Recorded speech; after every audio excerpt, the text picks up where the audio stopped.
Está reaberta a sessão. Passa-se a ordem do dia. Bom dia a todos e todas. Anuncio sessão ordinária dia 27 de fevereiro de 2025. Bom dia, Cacete. Bom dia. Em tramitação ordinária, em segunda discussão, redação do vencido assim emendada. Projeto de lei número 1306-A, de 23, de autoria do deputado Júlio Rocha, que altera a lei 6.036, de 9 de setembro de 2011, que consolida as leis que dispõem sobre nomes, dadas, vias próprias e logradouros públicos no Estado do Rio de Janeiro. Em discussão. Não havendo quem queira discutir, encerrada a discussão e votação. A emenda de redação. Os senhores que aprovam, permaneçam como estão. Aprovado. Em votação, a redação do vencido assim emendado. Os senhores que aprovam, permaneçam como estão.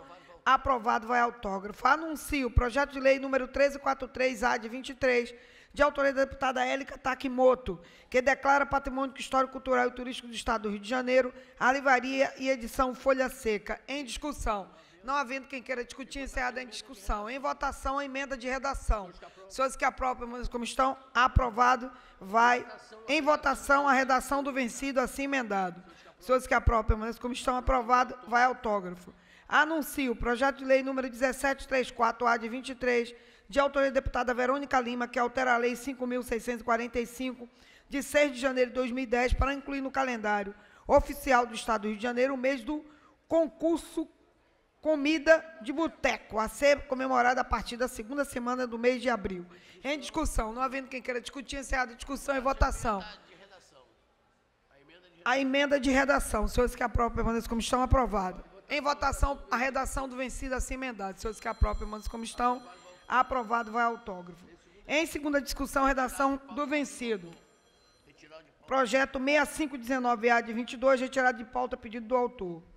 Anuncio o projeto de lei número 640-A, de 23, de autoria do deputado Rosenberg Reis, que declara patrimônio cultural e material do Estado do Rio de Janeiro a festa de Santo Antônio do município de Duque de Caxias. Em discussão. Não havendo quem queira discutir, em votação. Os senhores que aprovam, permaneçam como estão. Aprovado, vai autógrafo. Em discussão, projeto de lei número 2418, de 2020, de autoria do deputado Luiz Paulo, que declara o município de Petrópolis capital tecnológica do Estado do Rio de Janeiro. Em discussão. Não havendo quem queira discutir, encerrada a discussão e votação. Os senhores que aprovam, permaneçam como estão. Aprovado, vai autógrafo. Para declaração de voto, o autor, o deputado Luiz Paulo. Senhora presidente, o município de Petrópolis tem já esse perfil de centro tecnológico, porque sempre possuiu computadores de primeira geração. E Petrópolis também tem seus aspectos culturais, turísticos, né, e também relativo à própria moda. Mas eu quis assinalar com esse projeto de lei, né, já que a gente vive hoje no mundo da tecnologia, que Petrópolis também é, dentro do nosso estado, um dos municípios mais fortes sob o ponto de vista tecnológico. Muito obrigado, senhora presidente. Anuncio projeto de lei número 909, de 23, de autoria do deputado Vinícius Cosolino, Rafael Nobre e Márcio Canela, que autoriza a criação de clínicas estaduais de fisioterapia e reabilitação motora no âmbito do Estado do Rio de Janeiro. Em discussão, para discutir, o deputado Vinícius Cosolino.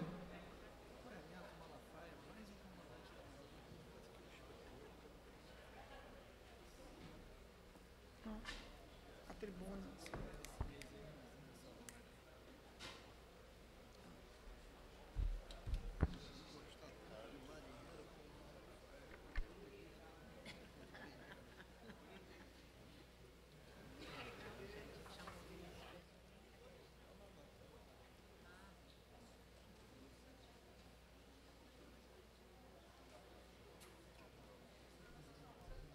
Senhora presidente, senhoras e senhores deputados, assessores desta casa, demais presentes, telespectadores da TV Alerj, bom dia.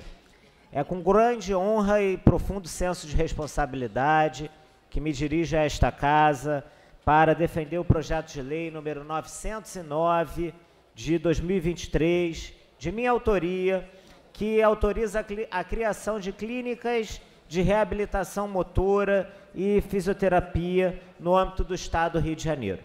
Este projeto merece a necessidade urgente e compromisso com a saúde e dignidade das pessoas. Segundo dados do Instituto Brasileiro de Geografia e Estatística, o IBGE, mais de 17 milhões de brasileiros possuem algum tipo de deficiência física ou motora, deputada Lilian Berg, Vossa Excelência que defende aqui a bandeira da saúde. E sendo grande parte dessas pessoas enfrentadoras de dificuldades para acessar serviços de reabilitação. No Estado do Rio de Janeiro, essa realidade não é diferente. Muitos cidadãos vítimas de acidentes, doenças crônicas ou condições degenerativas como artrite, AVCs e lesões de coluna vertebral dependem de tratamento de fisioterapia e reabilitação motora para recuperar a sua autonomia e qualidade de vida. Nós sabemos que muitas vezes as redes de atenção primária e especializada dos municípios não conseguem dar conta desse tipo de atendimento, deputada Célia Jordão, principalmente nos municípios do interior e nos pequenos municípios. E esse tipo de atenção ainda é extremamente limitado. Dados do Conselho Federal de Fisioterapia e Terapia Ocupacional, o COFITO, mostram que, embora a fisioterapia seja essencial para a recuperação desses pacientes, a oferta de atendimento gratuito de qualidade no SUS também é insuficiente, não apenas aqui no Estado do Rio de Janeiro, mas em todo o Brasil, o que faz com que as filas sejam longuíssimas, as filas de espera, e a cobertura em regiões carentes seja ainda mais deficitária.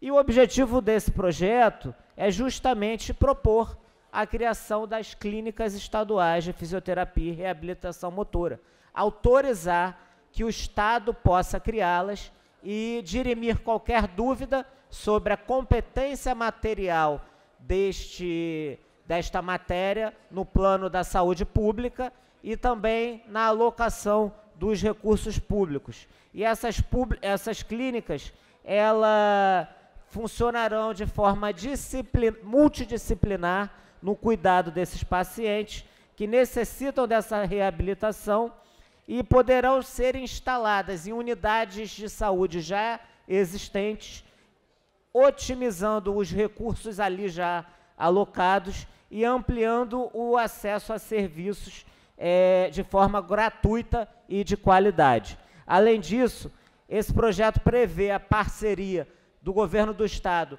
tanto com o governo federal, quanto com as prefeituras, o que é de extrema importância.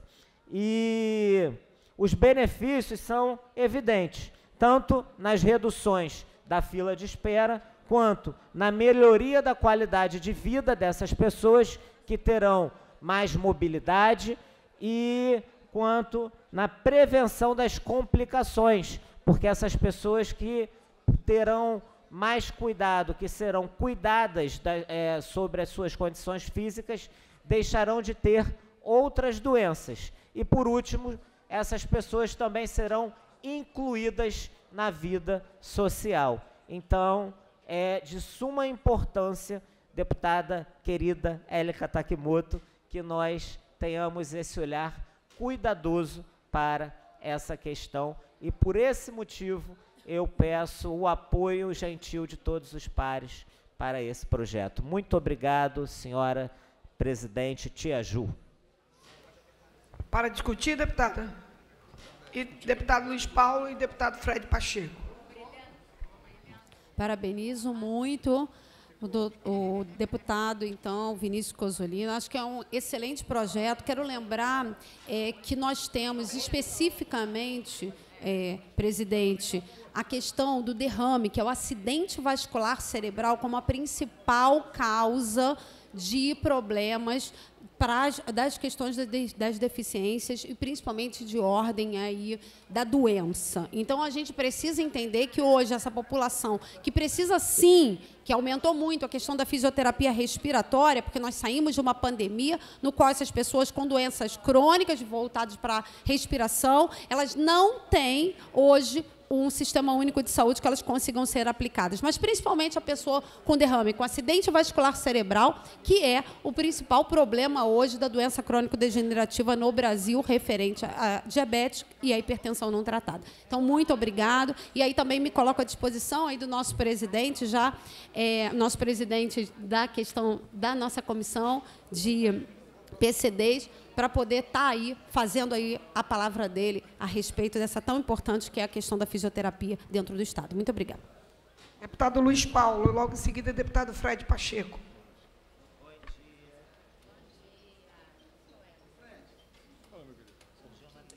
Senhora presidente, primeiro dizer ao deputado Vinícius Cozzolino que eu não vou pedir coautoria, porque senão ele vai achar que eu estou legislando em causa própria.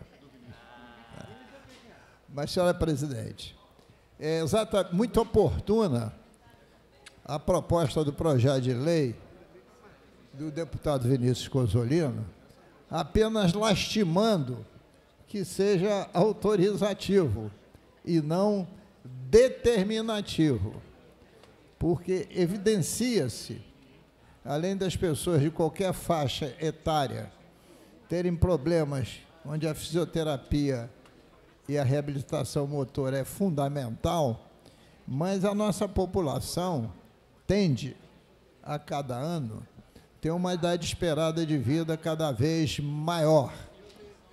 E é natural que, com o passar dos anos, toda a estrutura óssea do corpo humano envelheça e passa a ter problemas de cartilagens, articulações, etc.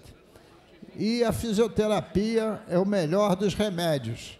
Então, pedi para fazer a declaração de voto exatamente porque eu achei o projeto oportuno, justo, e lastimo que o governo do Estado até hoje não tenha despertado por essa questão que está tão bem levantada aqui pelo deputado Vinícius Cozzolino, Rafael Nobre e Márcio Canella.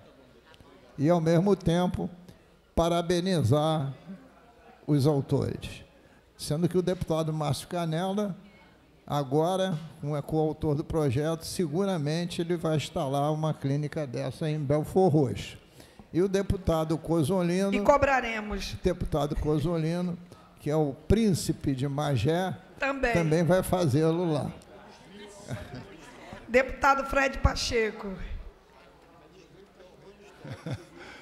Deputada Tia Ju, bom dia a todos os deputados e deputadas. Eu gostaria apenas de saudar, fazer uma breve discussão sobre o projeto de lei número 909, de 2023, de autoria do deputado Vinícius Cozzolino, Rafael Nobre, Márcio Canella, e saudar a iniciativa do deputado Vinícius, que falou muito bem, e quando me antecede, porque eu, de maneira muito objetiva, quero dizer que esta profissão, ela salva vidas. O fisioterapeuta, ele consegue, de verdade, mudar a realidade da pessoa que precisa se reabilitar e voltar a ter uma vida digna.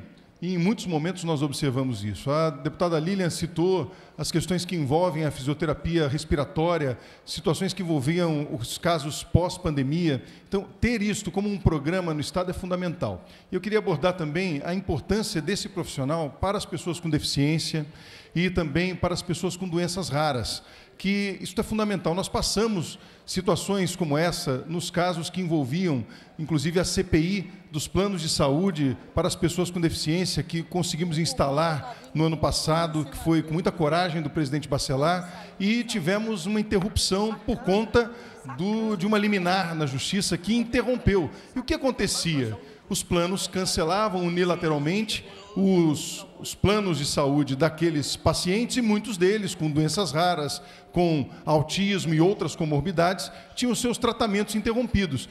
E não há dúvida, muitos desses tratamentos eram feitos por fisioterapia, por fisioterapeutas. Crianças que precisavam voltar a falar, crianças que precisavam voltar a comer, porque estavam aprendendo, através de todo estímulo fisioterápico, a estimular todo o seu movimento para deglutir, para comer, enfim.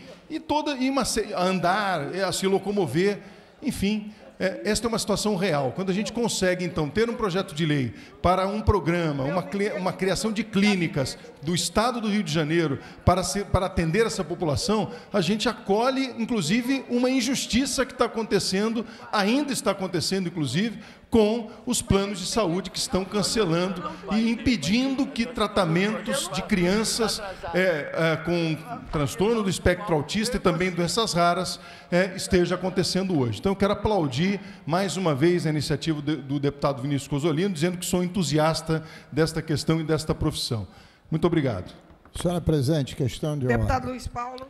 Seguinte, o deputado Chico Machado está com um problema de comunicação dele, do telefone dele com o sistema, e está solicitando que registre a presença dele. Acabou de me telefonar, por favor. Alguns deputados estão com dificuldade aqui, já ligaram.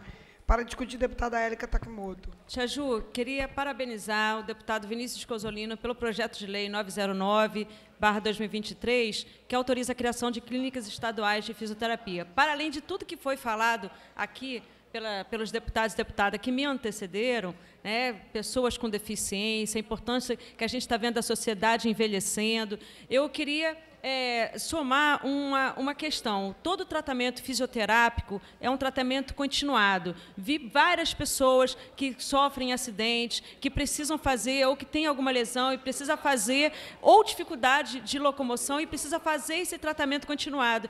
E, quando precisa, às vezes a clínica, às vezes o local é extremamente longe, né, da residência da pessoa. Então, a criação de clínicas estaduais, né, exatamente pelo Estado do Rio de Janeiro, eu acho que facilita exatamente esse tratamento continuado. Fora isso, eu queria parabenizar os fisioterapeutas, eu acho uma profissão mágica, fantástica. Eu mesmo faço várias vezes, vira e mexe, preciso ir no fisioterapeuta, e fico extremamente impressionada como o nosso corpo consegue responder, às vezes sem remédio, por esse tratamento, por essa atenção continuada desses profissionais. Então, parabenizando os fisioterapeutas e o deputado Vinícius Cozzolino, e pedindo a coautoria do projeto, se for possível. O deputado Cozzolino abre a coautoria para o deputado Fred, deputada Élica, deputado doutor Dalto, deputado Rafael, deputado Valdo Ceasa, e o deputado Douglas, deputada Célia Jordão, deputado Samuel Malafaia, deputado Valdeci da Saúde, deputada Tia Ju, deputado Luiz Paulo. Anuncio. Projeto de lei número 1730 de 2023, de autoria do deputado Jari Oliveira e Dani Monteiro, que declara o Grupo Djongo de Pinheiral como patrimônio histórico, cultural e material do Estado do Rio de Janeiro. Em discussão, não havendo quem queira discutir, encerrada a discussão e votação. Senhores que aprovam, permanecem como estão, aprovado, vai autógrafo. Anuncio. Projeto de lei... Abstenção. Abstenção do deputado Samuel Malafaia. Projeto de lei número 2331 de 23, de autoria dos deputados Renato Machado, Fred Pacheco, Chico Machado, Luiz Paulo, que declara como patrimônio histórico, turístico, religioso, cultural, de natureza e material do Estado do Rio de Janeiro a Igreja Matriz de Nossa Senhora do Amparo, localizada no município de Maricá. Em discussão. Não havendo quem queira discutir, encerrada a discussão e votação. Senhores que aprovam, como estão, aprovado, vai ao autógrafo. Deputado Luiz Paulo. Senhora presidente, em relação ao 8º projeto da pauta das clínicas de reabilitação e de fisioterapia, tenho eu a impressão que o deputado Samuel Malafaia votou fora de... Não, ele votou no jogo do Pinheiral. Ah, tá. Djongo. Porque eu entendi que foi no outro, aí não consegui entender o... Não, foi no Djongo. Foi. Desculpe. Qual autoria no outro projeto? Do outro projeto, ele entrou como coautor. Anuncio. Permite a coautoria, deputado? Sim, sim. Já está aqui o nome do senhor.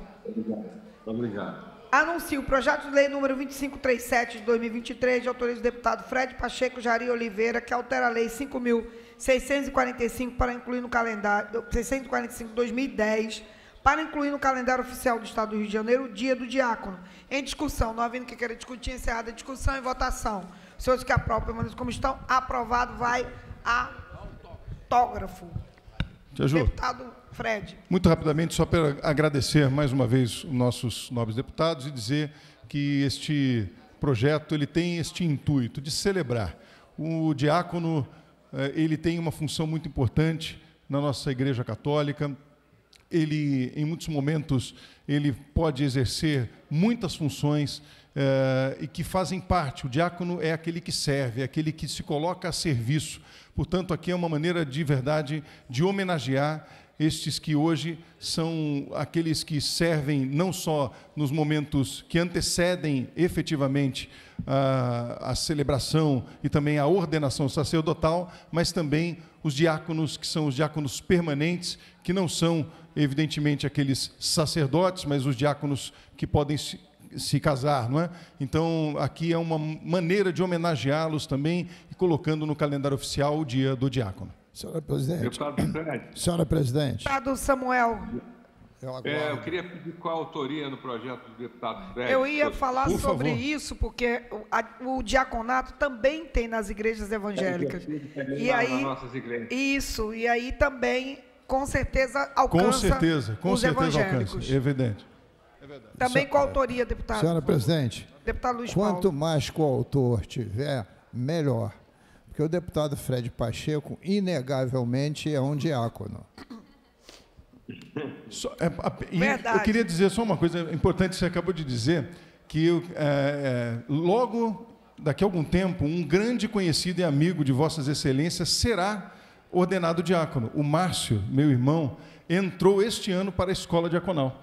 Então daqui... Não, eu não sou diácono. Mas vai ser ainda. confundido por ele. Mas o Márcio Pacheco entrou na escola diaconal, então daqui a possivelmente 4 anos será ordenado diácono permanente da Igreja Católica. Está aberta a coautoria. Obrigado, Tia Ju. Anuncio. Obrigado. Em primeira discussão... Presidente, deputado Marcelo Dino pede a coautoria também. Deputado Marcelo Dino, consignado.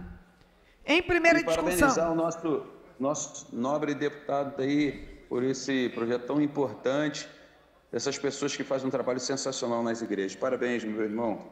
Obrigado. Anuncio, em primeira discussão, projeto de lei 4209 de 2021, de autoria do deputado Marcelo Dino, que dispõe sobre a implantação do programa Tatuando pela Vida, no sistema de saúde do Estado do Rio de Janeiro, que possuam serviço de saúde relacionado ao câncer e ao tratamento de queimaduras. Em discussão, não havendo quem queira discutir, para discutir, deputada Lília. Primeiro, gostaria de parabenizar muito o deputado Marcelo Dino pelo projeto. Queria dizer também que a gente precisa discutir também a questão da segurança do paciente, né? A resolução é clara na segurança do paciente, a gente tem que observar isso, e eu senti um pouquinho de falta da gente poder discutir a segurança do paciente, dessas mulheres que foram mastectomizadas, dessas pessoas que já estão mutiladas, já têm tanta dificuldade, e aí eu peço uma certa atenção para a gente, mas sou totalmente favorável e parabenizo muito o Marcelo por conta desse projeto. Havendo mais quem queira discutir para discutir, deputado? Isso, vou sim. Presidente, primeiro agradecer a todos os colegas, agradecer ali, todos que estão nos apoiando aí nesse projeto tão importante, e dizer aí que essa ideia, a partir de um momento tão difícil que eu vivi, e a minha mãe tem hoje, poder realmente reparar, trazer a autoestima da mulher.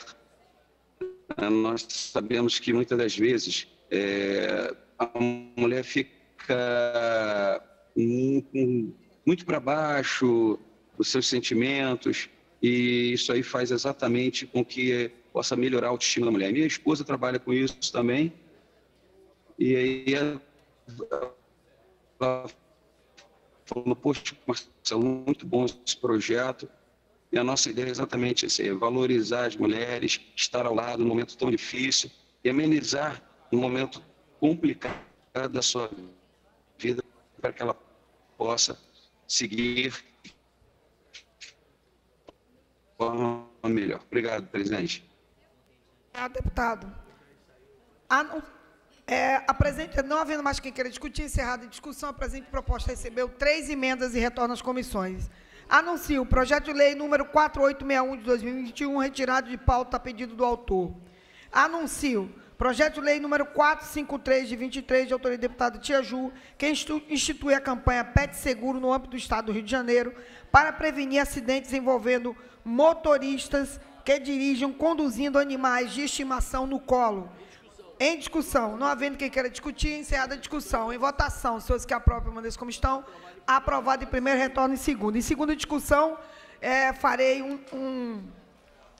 darei uma explanação a respeito desse projeto tão importante para a prevenção do PET e do motorista, principalmente dos PETs, nesse sentido. Anuncio o projeto de lei número 3809, de 24, de autoria do deputado professor Josimar, que altera a lei 5.645, de 6 de janeiro de 2010, para incluir no calendário oficial do Estado do Rio de Janeiro o Dia da Corrida Solidária Ivanei Oliveira. Pareceres das comissões de Constituição e Justiça pela condicionalidade de esporte e lazer favorável. Relator e deputado, doutor Sergio Índia Armelau. Em discussão. Não havendo quem queira discutir, encerrada a discussão e votação. Os senhores que aprovam, permaneçam como estão. Aprovado em primeira, retorno em segunda. Para declaração de voto, o autor da proposta, deputado professor Josimar. Primeiro eu quero agradecer a aprovação dos pares. O Ivanei é um importante incentivador no leste metropolitano, e quando eu falo de leste metropolitano, estou falando de Niterói, São Gonçalo, Itaboraí, Maricá e região, do esporte. Ele morreu de Covid e vários grupos esportivos, em especial o Grupo Pé de Fogo, organiza uma corrida solidária na cidade de São Gonçalo, no dia 1º de maio, na rua Jaime Figueiredo. Inclusive, esse calendário é um calendário que a gente traz de São Gonçalo para cá. E a ideia é estimular, além de valorizar o Ivanei de Oliveira, que é um importante incentivador do esporte, é também estimular a prática esportiva como prática permanente no nosso Estado. Agradeço aos pares, muito obrigado aí pela aprovação e vamos implementar e vamos avançar no esporte no nosso Estado. Muito obrigado.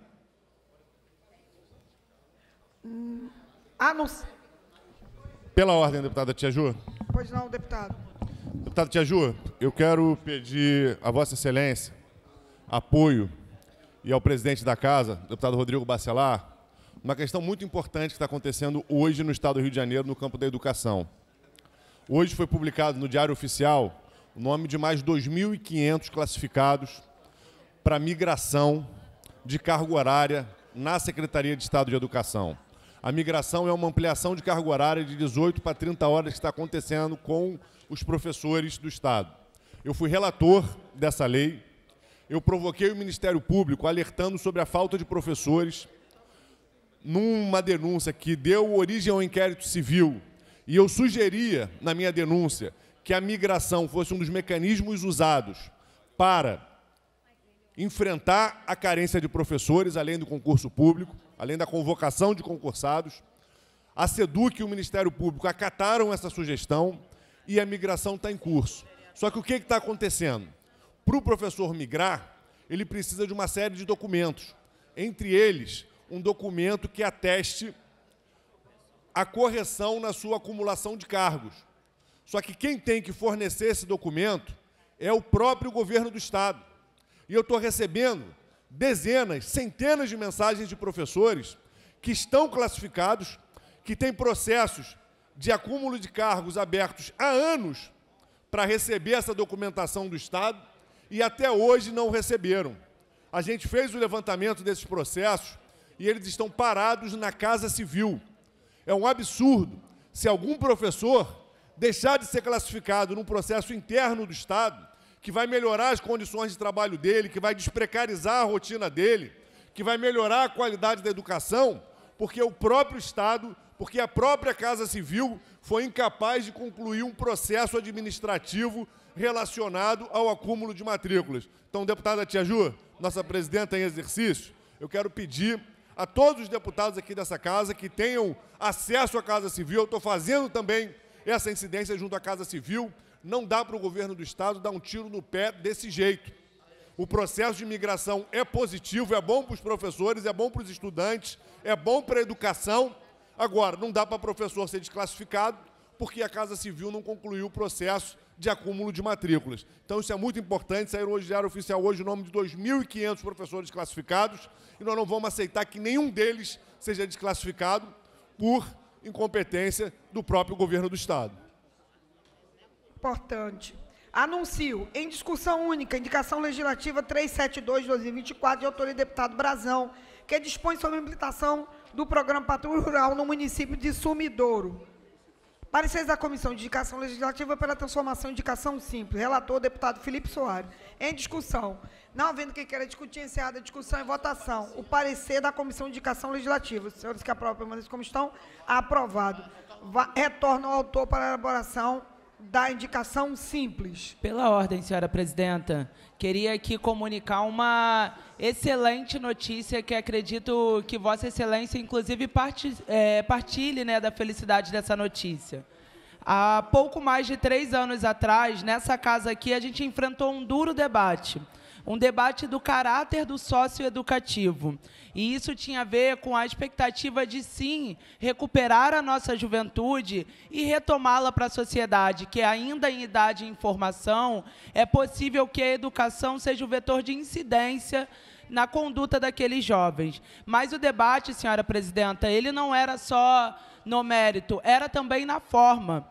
O DEGAS, ele faz parte do sistema de educação e não do sistema de segurança pública, não apenas pelo seu caráter socioeducativo, mas pela sua vinculação orçamentária.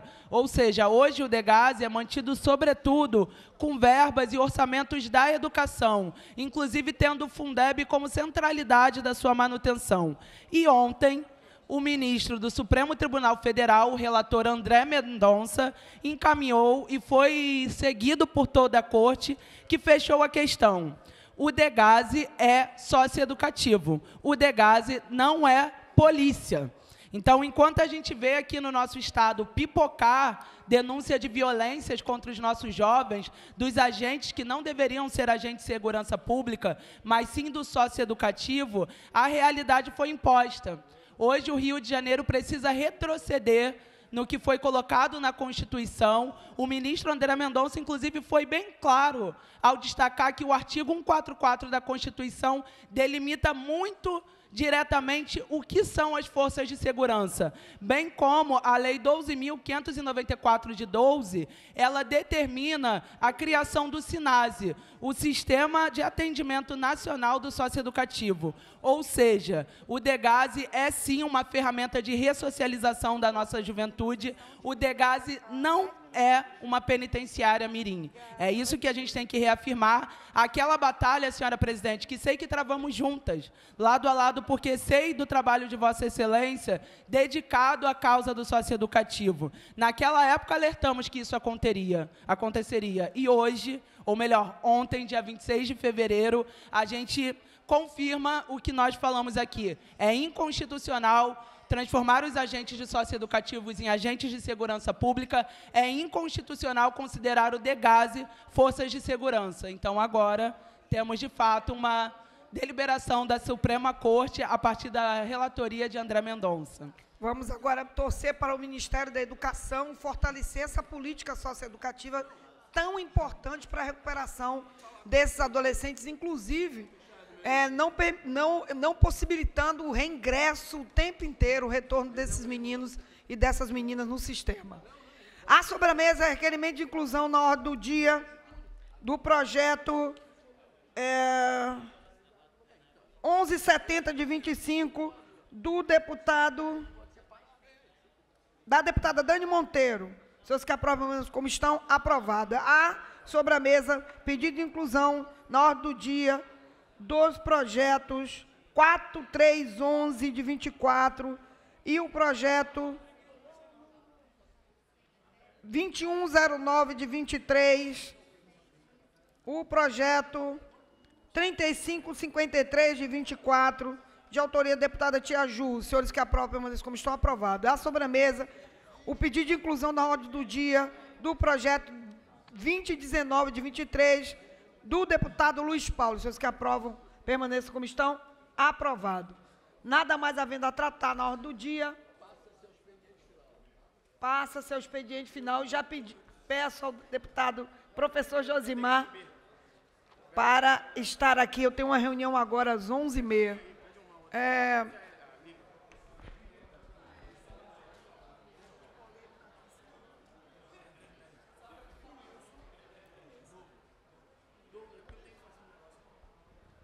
Deputada Célia Jordão poderia assumir, tem 2 inscritos. Eu tenho uma reunião agora.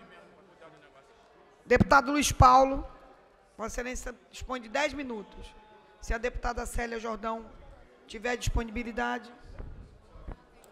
Senhora presidente, deputada Tia Ju, senhoras e senhores deputados ainda presentes em plenário, que estão com ares carnavalescos, senhoras e senhores deputados que nos acompanham de forma remota, senhor intérprete da língua de Libras, que leva a nossa voz aos deficientes auditivos. Queria lembrar às senhoras e senhores deputados e aos telespectadores da TV Alerj, sendo esta a última sessão antes do Carnaval, e todo mundo voltado com as suas atenções para as festas momescas, quer seja o Carnaval de rua, quer seja o Carnaval das escolas de samba, eu queria lembrar, deputada Célia Jordão, que no domingo, na parte da noite, nós vamos ter uma decisão bastante interessante para a cultura brasileira, que é a sessão do Oscar, onde serão premiados, né, filmes de grande estatura, atrizes, atores, diretores, entre outros. E nós, brasileiros, estamos com muita atenção ao Oscar no domingo à noite, em horário coincidente com o desfile da escola de samba, porque tem um filme brasileiro chamado Ainda Estou Aqui, que concorre a melhor filme internacional, e a grande atriz Fernanda Torres também concorre ao prêmio de melhor atriz. Só o fato do Ainda Estou Aqui estar na fase final do Oscar já é uma vitória imensa, deputada, para o nosso cinema brasileiro. Uma vitória imensa. Independente do resultado que vier a ocorrer. Cinema brasileiro que muitas vezes foi tão boicotado por governos pretéritos. Eu tenho o maior orgulho de verificar que o filme Ainda Estou Aqui está concorrendo ao Oscar de melhor filme internacional e de melhor filme, e a Fernanda Torres de melhor atriz, né? Como fosse esta vitória, independente se ocorrer ou não, ela já é uma grande vitória, porque tantos e tantos outros prêmios já foram concedidos a esse filme. E eu, particularmente, senhora presidente, que sou testemunha ocular da história, só não há de lembrar desse termo, que será a abertura do Repórter Esso, testemunha ocular da história. Eu vivi os duros tempos da ditadura brasileira. Eu assisti o filme, Ainda Estou Aqui, em algumas cenas, com lágrima nos olhos, porque eu fiz parte daqueles estudantes que foram às ruas pedir por democracia e que muitos tiveram suas vidas ceifadas e submetidos à tortura, senhora presidente. No governo que eu participei do Estado, governo Marcelo Alencar, de 1995 a 1998, nós inauguramos o metrô até a Pavuna. E quase lá chegando a Pavuna, tem uma estação que chama-se Rubens Paiva, exatamente em homenagem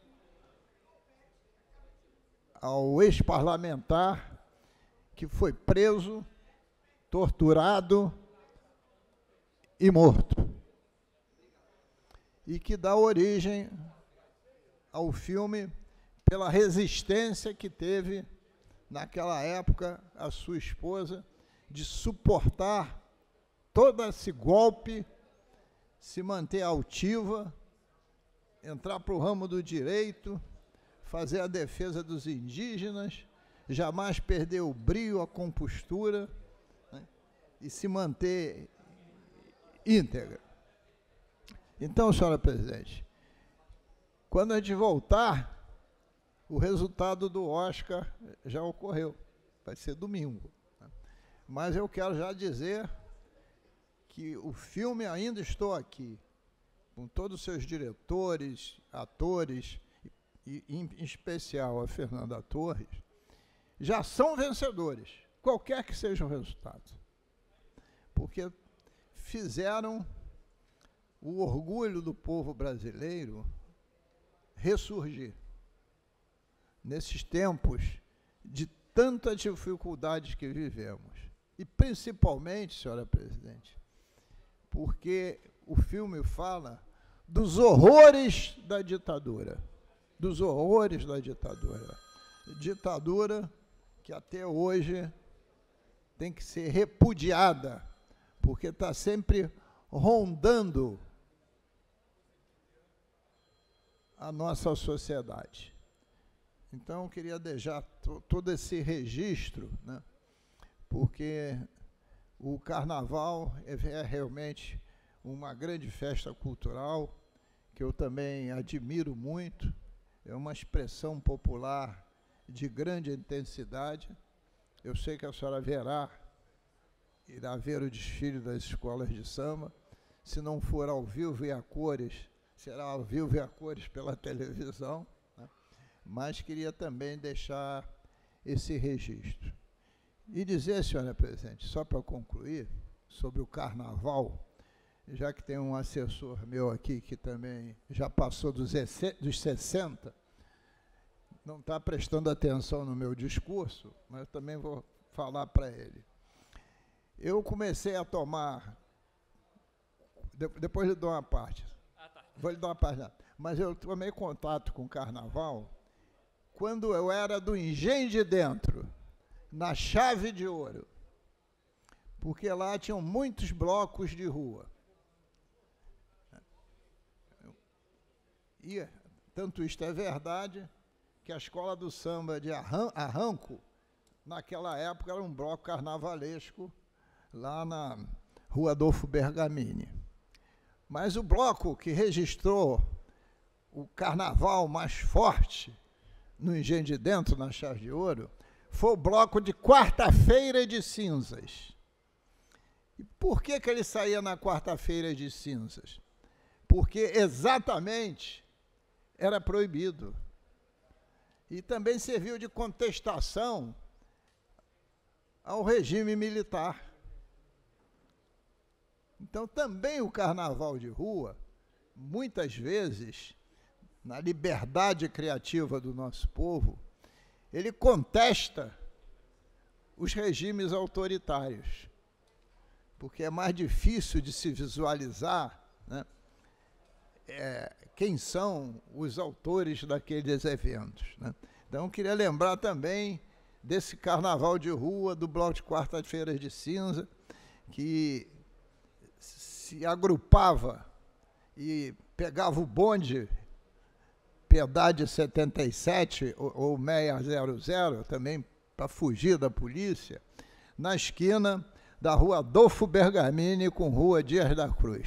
Então, também queria fazer esse registro, porque foi épocas também muito interessantes, onde havia blocos de rua, coretos, enfim, a história do carnaval é muito antiga e muito intensa. Mas o deputado Yuri queria fazer um registro sobre um projeto, né, que nós acabamos de aprovar, ligado ao município de Petrópolis. Por favor, deputado Yuri. Queria parabenizar Vossa Excelência pelo carinho, pela percepção de uma grande vocação da minha cidade de Petrópolis, de reconhecer ela como capital estadual da ciência, da tecnologia, e perceber que a gente tem lá um hub, um conglomerado de iniciativas muito importantes. Uma delas é o Serratec, que lá atrás o senhor já acompanhava quando era o Petrópolis Tecnópolis. Eu sei da história, das suas contribuições enquanto parlamentar. Hoje o Serratec tem muitas empresas, inclusive tem o Residência em Software, que é um programa muito legal, que pega estudantes do ensino médio, em especial estudantes oriundos da escola pública, com recorte de mulheres, com recorte de negros, e garante ali essa formação, já incluindo no mercado de trabalho das próprias empresas da Serratec, além da FAETERG, CPTI, além do LNCC com o supercomputador Santos Dumont, além das muitas universidades que nós temos, como a UCP, a FASE, a Estácio e as públicas que temos muito orgulho, o Cefet, a UF, a UERJ, enfim, a gente tem uma vocação muito grande. Eu acho que Petrópolis tem tudo para virar o Vale do Silício, e a lei de Vossa Excelência aponta para esse caminho. Nas últimas semanas eu me reuni com alguns diretores, reitores, com gente da ciência e da tecnologia e da produção do conhecimento, que está tudo no mesmo campo, e tenho certeza que a sua proposição engrandece muito a nossa cidade. Então, em nome do povo de Petrópolis e dos fazedores de ciência, eu lhe agradeço. Eu até gostaria que Vossa Excelência fosse coautor, mas com o projeto de 2020, o senhor podia ser coautor como vereador, mas, infelizmente, a regra é regimental. Muito obrigado, deputado Yuri. Muito obrigado, senhora presidente.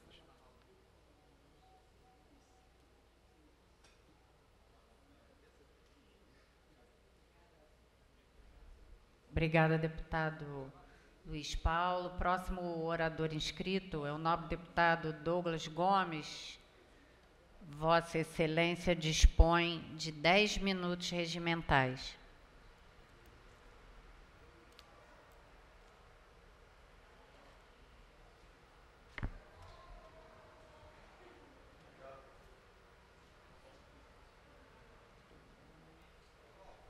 Está desligado. Opa. Obrigado, presidente. Bom dia a todos. Eu tenho alguns pontos separados sobre a minha fala, mas desde já estava agora, ainda há pouco, conversando com a deputada Dani Monteiro sobre essa decisão, onde nossa equipe vai estar analisando essa decisão do Supremo Tribunal Federal. Nós entendemos, eu, ainda mais sendo alguém oriundo da favela, morei 20 anos, e entendo que é importante nós investirmos em recuperação. Sem recuperação, não há o que se falar em transformação. Então, eu acredito na recuperação, mas precisamos entender também que nossos agentes da Degase, muitas das vezes, eles se deparam ali com criminosos, não com projetos de criminosos, com criminosos. E aqui eu falo com conhecimento de causa. Eu já vi criminoso de 13, 14, 15 anos executar uma pessoa a sangue frio, com faca, com pistola e até com fuzil. E quando a gente trata da questão do DEGASE, do agente socioeducativo, como apenas um educador, e não leva em conta que aquele cidadão, aquele ser humano, ele se depara com um criminoso, muitas das vezes ele precisa repreender esse criminoso e ele volta para sua casa desarmado. Ele não tem direito ao porte, por não ser alguém da área da segurança pública. Então é algo que a gente precisa entender e chegar no meio termo, pois muito me preocupa no que diz respeito à segurança, por tratar, sim, nós temos pessoas que precisam ali ter toda a atenção, todo o cuidado, mas tem boa parte que são criminosos, que precisam ser tratados como criminosos. Isso não exime apenas por ter ali 15, 16, 17 anos e ser menor de idade. Então é um assunto que o nosso mandato vai atuar e conversar também com a categoria. Bom, eu queria falar sobre as fiscalizações que eu fiz enquanto vereador de Niterói. A que teve mais repercussão, que teve maior repercussão, foi aquela onde eu adentrei num galpão da Fundação Municipal de Educação, galpão esse que não tinha nenhum tipo de placa, um galpão fantasma. Lá eu encontrei mais de 5.000 tablets que a Prefeitura de Niterói havia comprado em 2022 e só entregou no ano passado, no final do ano passado. E só entregou depois da nossa fiscalização. Tablets que não aceitam mais atualização, tablets que estão obsoletos, que deveriam auxiliar na educação das nossas crianças do município de Niterói. Encontrei também diversos equipamentos, mesas, encontrei aparelhos de ar-condicionados jogados, abandonados, que foram comprados e deveriam ter sido instalados nas nossas escolas.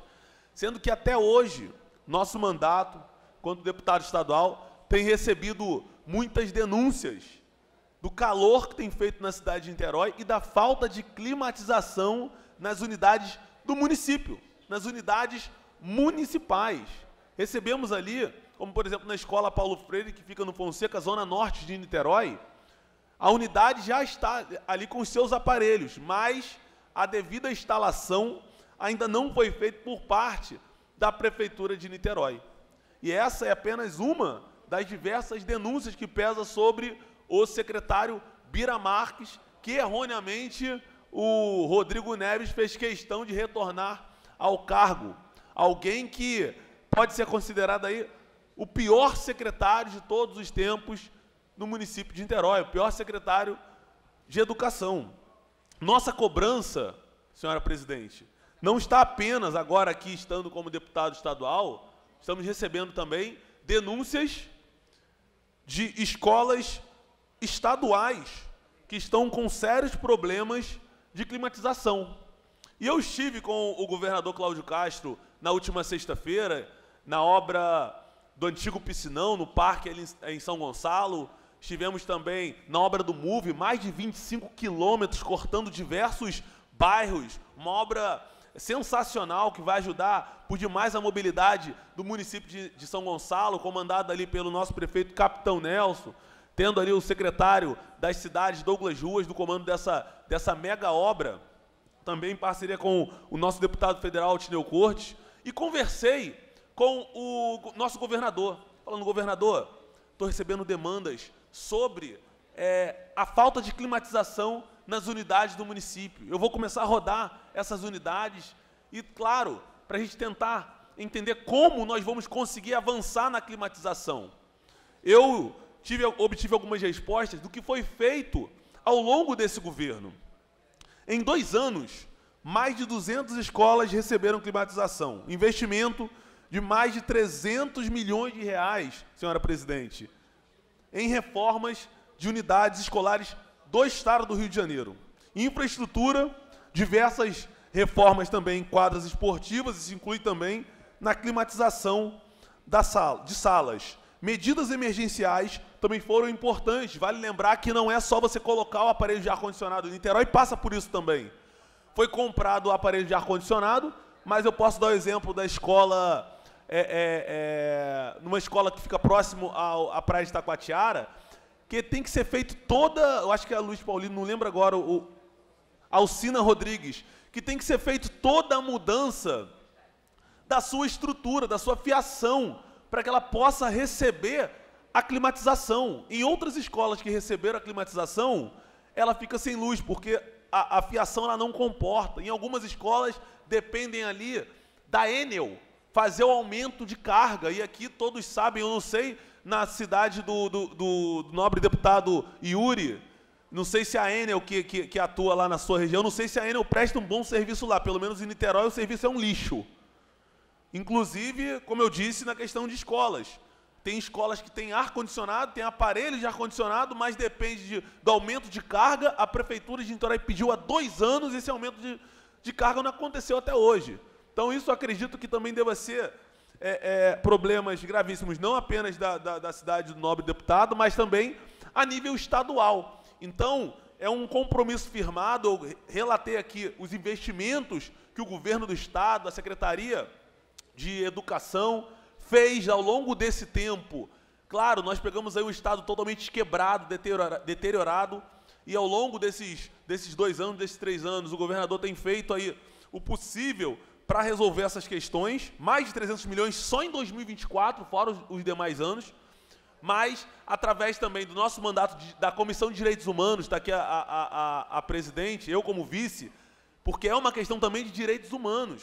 Quando você trata de um aluno que está buscando aprender e não consegue ficar dentro da sala de aula por conta do calor. E nós estamos no Rio de Janeiro.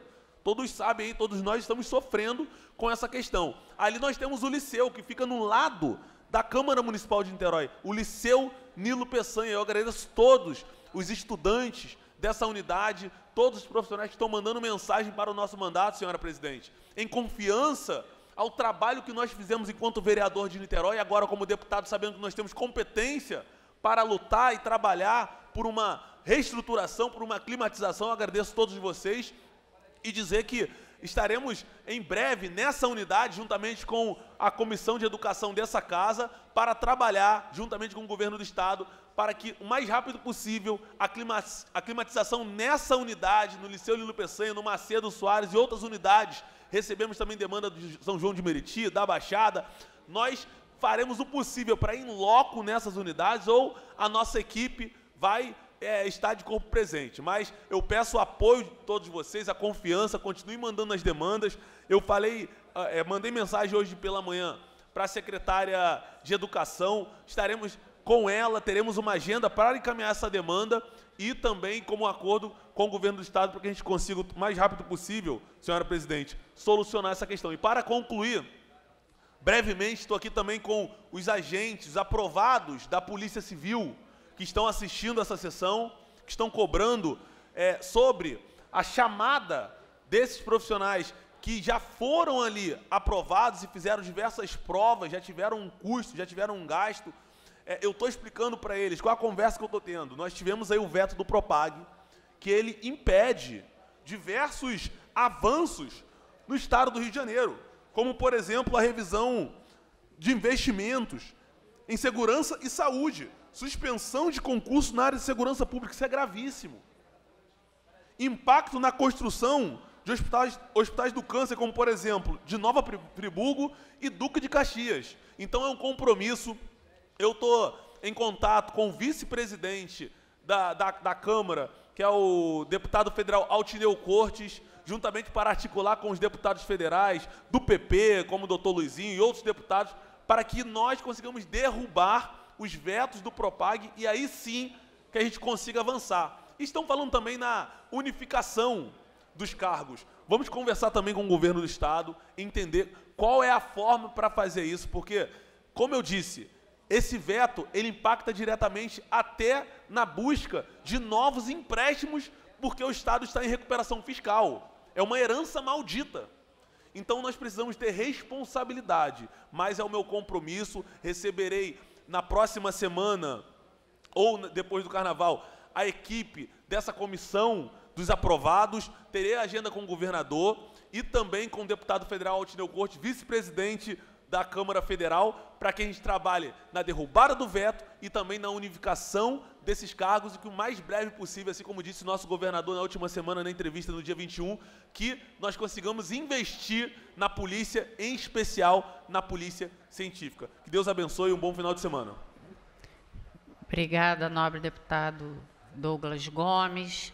Próximo orador inscrito, deputado Yuri. Vossa Excelência dispõe de 10 minutos regimentais.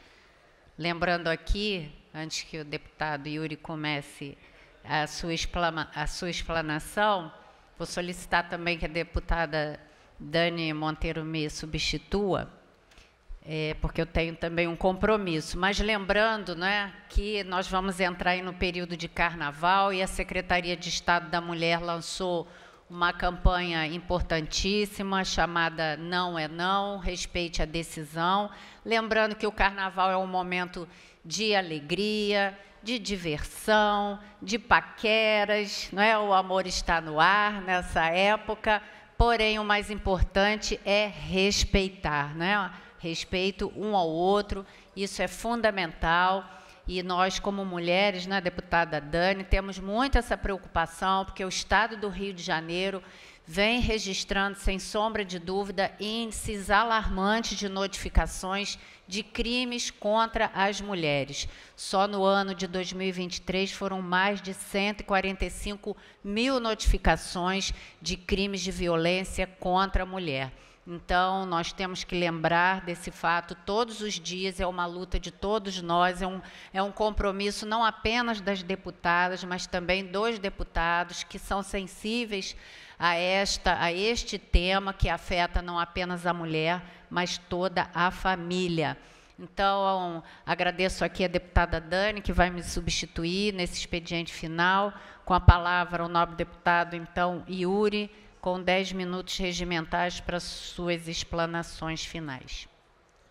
Muito obrigado, presidenta, deputada Célia Jordão. Importante o reforço da sua fala sobre a responsabilidade, em especial dos homens, nesse momento de carnaval. Sempre é necessário esse tipo de campanha, porque, infelizmente, o machismo, o patriarcado, e eu entendo os meus privilégios enquanto homem na sociedade, ainda existem, estão cada vez mais aviltantes.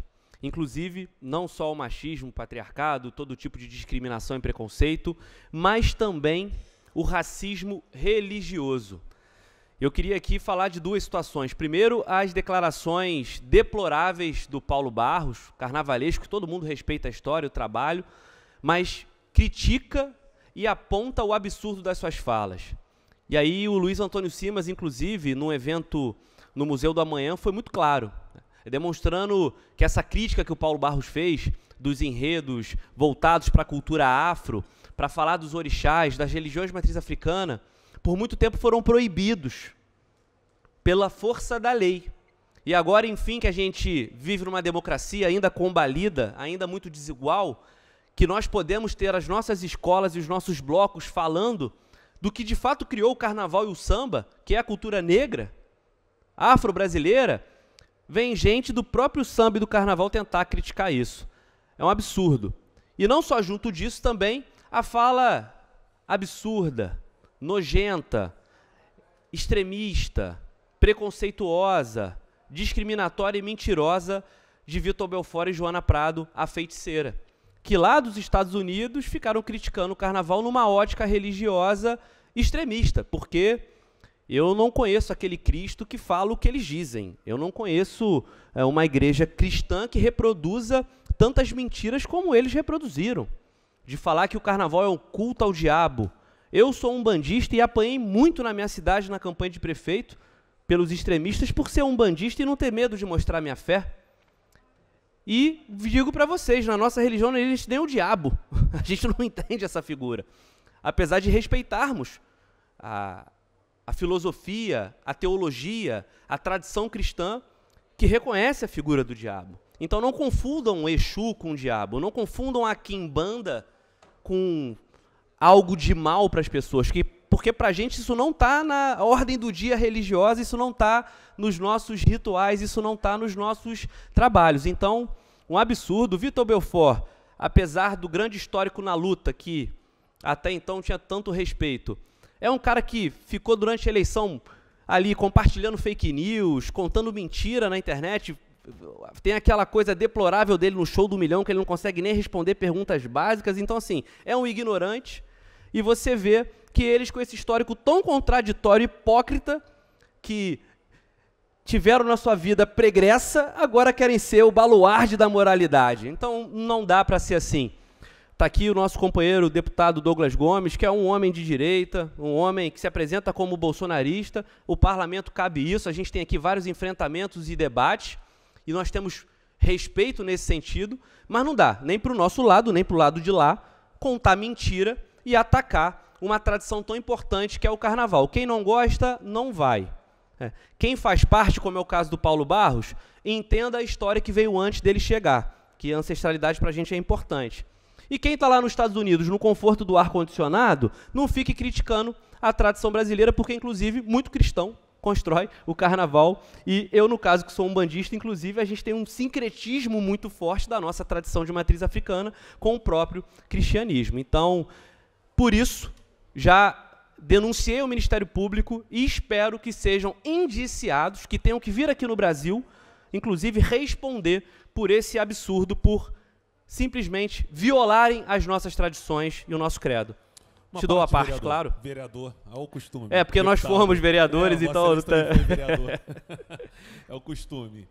Bom, eu não ouvi a fala do Vitor, né, e da Joana, da Joana Prado. Eu passei ali rápido, ouvi a fala do Paulo Barros, né, que é um carnavalesco bastante renomado. Eu queria dar minha opinião da ótica cristã. E eu até aprendendo com a fala de Vossas Excelências, do próprio Milton Cunha, amanhã eu vou estar postando um vídeo sobre isso. Eu entendo que o carnaval é um culto. O carnaval é um culto. E Vossa Excelência muito disse. Outros também têm falado, aos orixás, né, a outras entidades conhecidas por Vossa Excelência. Eu, enquanto cristão, eu entendo que Vossa Excelência tem todo o dever, todo o direito, e isso eu vou defender, que Vossa Excelência faça. Mas eu, enquanto cristão, ali em Êxodo 20, versículo 3, se eu não me engano, fala, não terás outro Deus além de mim. E eu, tendo em vista, entendendo essa passagem, na ótica daquilo que eu acredito, eu entendo que não deva ser um local que eu, Douglas Gomes, deputado estadual, deva estar. Porque não é um culto ao meu Deus, é um culto ao seu Deus. Da mesma forma que Vossa Excelência tem total liberdade de falar, eu não quero estar numa marcha para Jesus, porque não é o meu Deus. Não é aquilo que eu acredito. Às vezes Vossa Excelência acredita, não tem problema, mas estou dando um exemplo de forma ampla. Um ateu, por exemplo. Então, eu acho que essa discussão no carnaval, referente ao carnaval, ela tem que ser feita dessa ótica, da liberdade. Quem curte, quem gosta, vá. Quem não gosta, não participa. Agora, o que eu falo nas minhas redes sociais para os cristãos, não é um culto naquilo que nós acreditamos. Eu aconselho não ir. Agora, você quer curtir? Vá. Claro, com todo respeito, como Vossa Excelência disse, a base do carnaval foi criada com essa história e deve ser respeitada, e é aquilo que Vossa Excelência acredita, e não tem problema nisso. Acredito que os embates que vão acontecer nessa casa vão ser sempre nessa linha de respeito, mas eu não poderia, estava ali quando Vossa Excelência começou a falar, eu vou ter que me posicionar, claro. Porque eu jamais vou deixar de me posicionar. Carnaval é um culto, e não é um culto naquilo que eu acredito, e quem acredita naquilo que é prestigiado com base no carnaval, que vá, que curta, com responsabilidade, que Deus abençoe. Obrigado, deputado. Eu acho que é importante a gente tentar esclarecer algumas coisas, e a fala do senhor é importante nesse sentido. Primeiro, o carnaval é cultura, é tradição.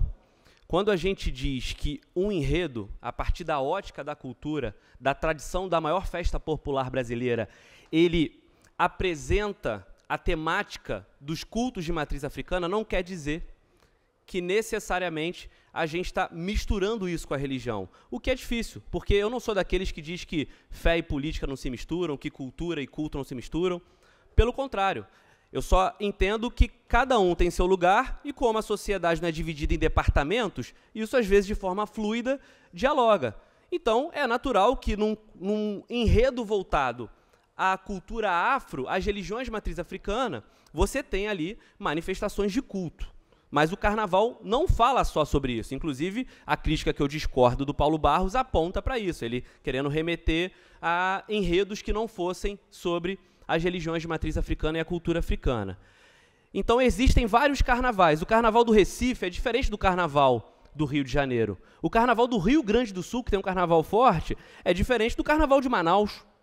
Então, a gente tem que entender que o carnaval é muito maior do que isso. E quando a gente fala do carnaval do Rio, a gente ainda tem uma confusão um pouco maior, porque a gente sempre mistura com o samba, o que é legítimo, porque majoritariamente o nosso carnaval é do samba e não é do axé, como é na Bahia. E que também possui os caldos de influência majoritária da cultura africana, apesar do sincretismo com o cristianismo.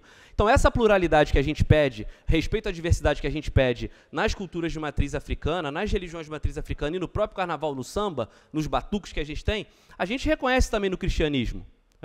Porque eu não posso dizer que as religiões abraâmicas são todas iguais. Eu não posso falar que as vertentes cristãs são todas iguais. O próprio setor evangélico, que eu tenho o maior carinho em relação, vou respondendo Vossa Excelência, já fui em Marcha para Jesus, vou em cultos, vou em igrejas, me sinto bem, porque individualmente e coletivamente, pela visão política e democrática que eu tenho, eu não sou intolerante.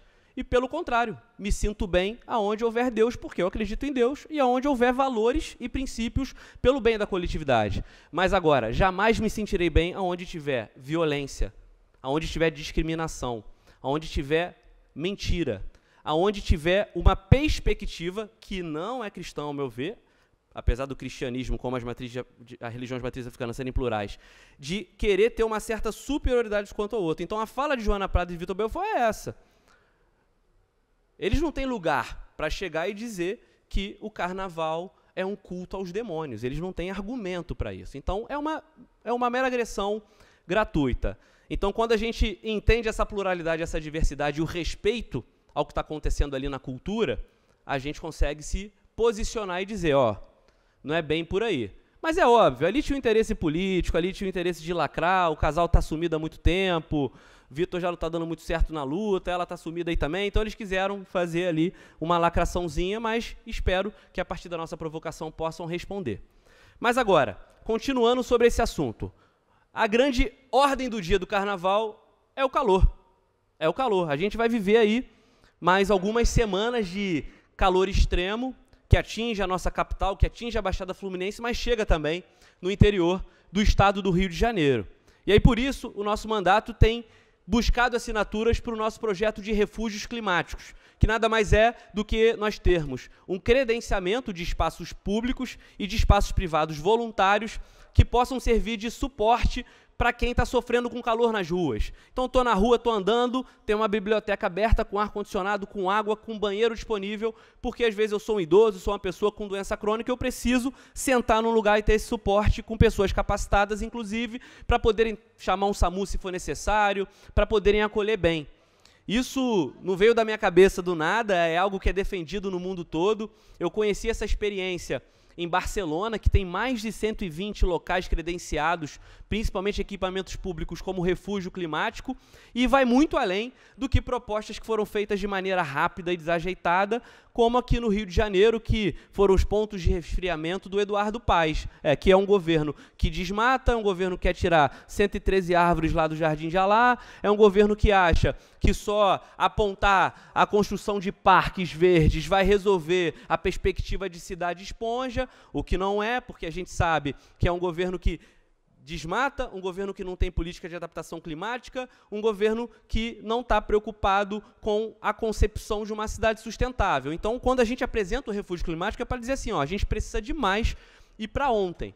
E que o governo do Estado, a partir da nossa lei, junto das prefeituras, faça o credenciamento desse espaço. Então, a gente está nos blocos todos, Dani Monteiro, minha companheira, pegando a assinatura e, inclusive, vamos fazer algumas ações disso nos blocos do Rio de Janeiro, de algumas cidades, em especial em Petrópolis, que a gente vai montar uma ilha de hidratação no Carnaval da Liberdade, que é ali no centro, na Praça da Liberdade, feito pela tribo de Gonzaga, com apoio da Prefeitura de Petrópolis, com apoio do Governo do Estado. É um carnaval grande que acontece ali, muito legal, conduzido pela tribo de Gonzaga. Nós vamos colocar nossa equipe lá para pegar a assinatura para o refúgio climático e para fazer a ilha de hidratação, mostrando que é necessário ter política pública. Porque na minha cidade de Petrópolis também a prefeitura não fez nada quanto a isso. Nada. Tem muitas escolas que não têm climatização, e eu tenho visitado as escolas municipais e estaduais da minha cidade e da região serrana, Centro-Sul Fluminense, e também a Águas do Imperador, que é a concessionária do Grupo Águas do Brasil, botou meia dúzia de bebedouro lá na cidade. Tá bom, obrigado, a gente quando avança topa, mas a prefeitura mesmo não propôs nada. Horário de servidor, questão de vestuário, para tentar montar ilha de hidratação também na cidade. Nós que estamos fazendo isso lá, o nosso mandato popular. Então, é importante entender que essa é a chamada do dia. O mundo já está mudando, o mundo já mudou. Hoje é o calor, infelizmente depois vai ser a seca, vai ser a chuva, vai ser ventania. Eu não sou aquele cara que está aqui anunciando o apocalipse, o fim do mundo, não é isso, não é isso. Mas a gente precisa ter responsabilidade que para salvar o mundo, o planeta, a biodiversidade, a vida, a nossa geração e as próximas, é para ontem. E o poder público tem que ter a sua atuação.